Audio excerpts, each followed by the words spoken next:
confidence, and they tie up the series looking like an entirely new team. These underdogs, they came here to perform.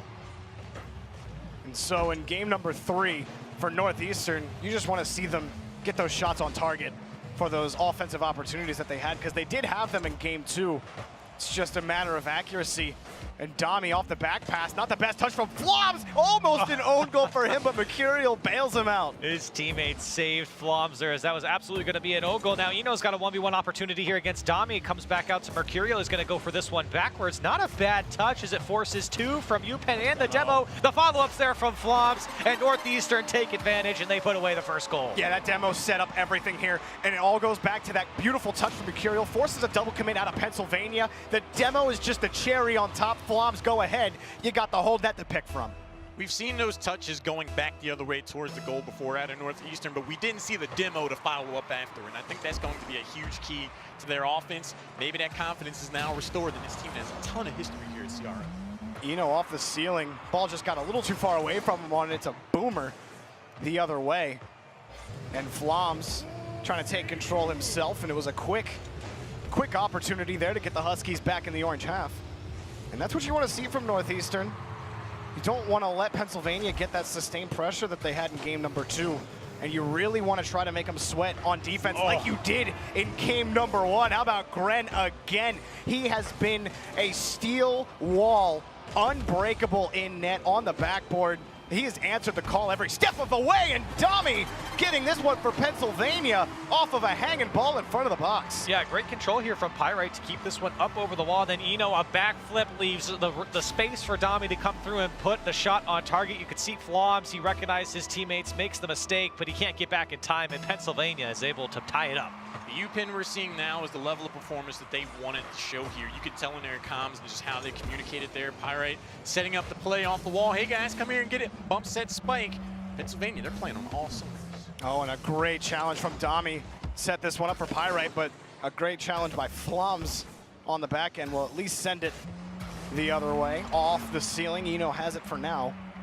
And Northeastern, it's a lot of time for that ball to hang there. Mercurial is able to get there on the challenge. Vlaams now picks it up quickly. Pyrite forced back, and it's knocked away by Gren for now, but Mercurial's there. Eno on the wing, high across the corner. He's got a touch, but it's met by Pyrite. That shot is blocked immediately by Gren. Still there's Vlaams off the ceiling into the net. No, Doni able to shut the door. And Eno trying to keep this play alive here for the Huskies. Not quite out of the woods are Pennsylvania. Another shot blocked before it got anywhere. Very quick in the corner right now is Vlaams. Looking for Eno, but too much juice on the pass. Vlaams gets back to it. Nobody got there to clear it. Pennsylvania live for now, but they're in trouble. Very patient defense here coming out from Pennsylvania, but it's paying off because the Huskies really don't put anything on target. And when it does, it comes straight to the first man in net. So if Northeastern, while they're doing a great job of keeping possession in the final third, they're not testing the defense. That might have been one of their best opportunities here in game number 3. Yeah, I like the idea on the pass there, but again, even when they do get the shot on target, there is a Pennsylvania car right there ready to smack it away. And again, Pyrite on the rotation, he picks that up. A beautiful follow-up as well from Doni. Pennsylvania have woken up here in game number 3. Game 2, which felt like they just started the engines. In game number 3, they're running on all cylinders right now. What a bump to get the goal for Mercurial. Eno up the assist, and Northeastern have the lead. So Eno gets the demolition there in the corner, and then he gets the bump as well as the man back, the last man back in Doni, and lets that ball just roll in for Northeastern. Big plays coming out from Eno, the recognition to realize his teammate was going to put that one across, and it gives his team the lead. Game number 1, Northeastern looking for opportunities. Pennsylvania gives them. Now in game number 3, they're making opportunities. They're going for bumps. They're going for demo. The 2 goals they got came off the back of that physical play. You know, Pennsylvania have to be careful. Just off the kickoff, both of them caught in the corner there. We know that was an issue in game number 1. Oh, and a huge whip off the backboard. Doni has to try to make a play, and that is just an awkward spot for him. Easy for Vlaams, and Huskies have a 2-goal lead. Yeah, tough read there for Doni as he went up thinking it was going to come back out, but instead it sits on the wall, and he knows that he's beat as soon as it comes down in front of the net. Vlaams able to quickly clean that one up, and the Huskies get a 2-goal lead. Northeastern really starting to challenge once again the defense on the side of UPenn, who looks to be crumbling under that pressure. They got to shore up that defense. Yeah, right after I was saying, yeah, you know, they look really good right now when it was 1-1, and then 2 quick goals get scored by Northeastern.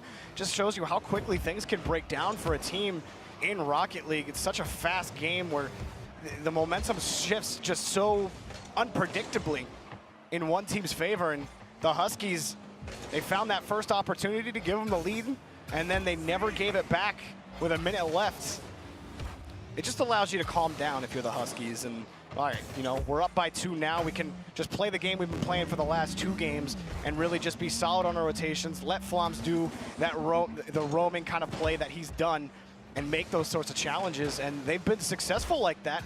And if these 50 seconds hold true, and if Pennsylvania can't get on the board in the next, 20 seconds, then Northeastern find themselves at match point.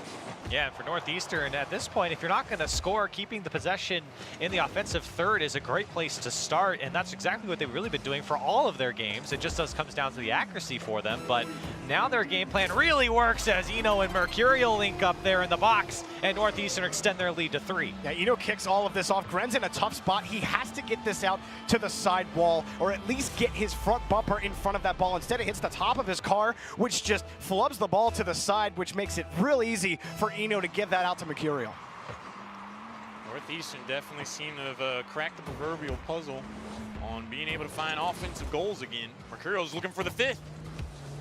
Can't get it there off the corner. And you know, for Pennsylvania, for the first half of this game, it was 1-1, and they were looking solid.